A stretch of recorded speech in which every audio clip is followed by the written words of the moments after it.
Hello everyone, this is my review of day 4 and day 5 on the Huawei Seeds for the Future program.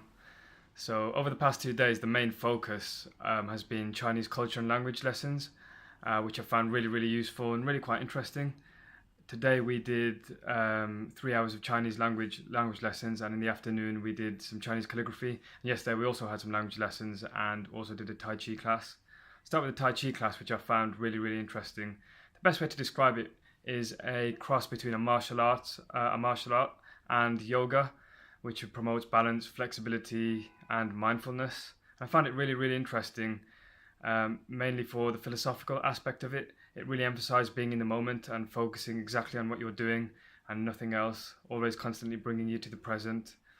And also the moves and the practice itself also always conveys a kind of philosophical element to it. For example, there's a big emphasis on moving forward and taking one step back before you can move forward and make progress, and so on and so forth.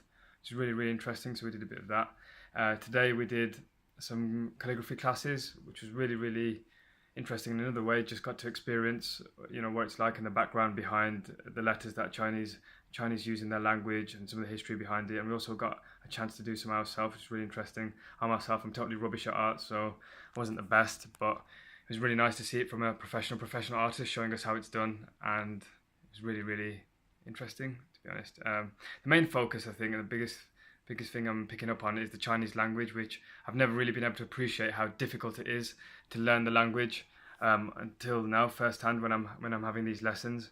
The biggest difference between Mandarin Chinese and the English language mainly is the emphasis on tone. For the 5 vowels, there are over 30 different varieties and combinations of tones that can be used, and that's an extremely difficult concept for a British person to really understand, mainly because as British people we hardly have any tone in our voices. Compared to other languages, we're fairly monotone. And one really interesting thing is experiencing a different language and how emotive and expressive the Chinese language itself is. It's really quite eye-opening and quite a challenge for me, and also my other people in the group, to speak Chinese and learn the language. But we're making progress, and we have an exam by the end of the week, so hopefully that's a motivation to really push on and make the most of the classes that we have on offer. Besides that, we've been doing some sightseeing in and around Beijing, which is a really wonderful and beautiful city. Really been able to get a contrast between the modern parts of the city and the older and historical parts, which I will talk about in a video another time. So that was just a quick update on what I've been doing so far.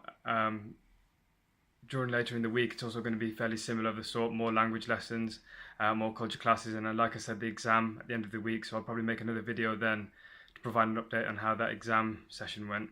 Thank you very much for listening, and I'll see you guys soon.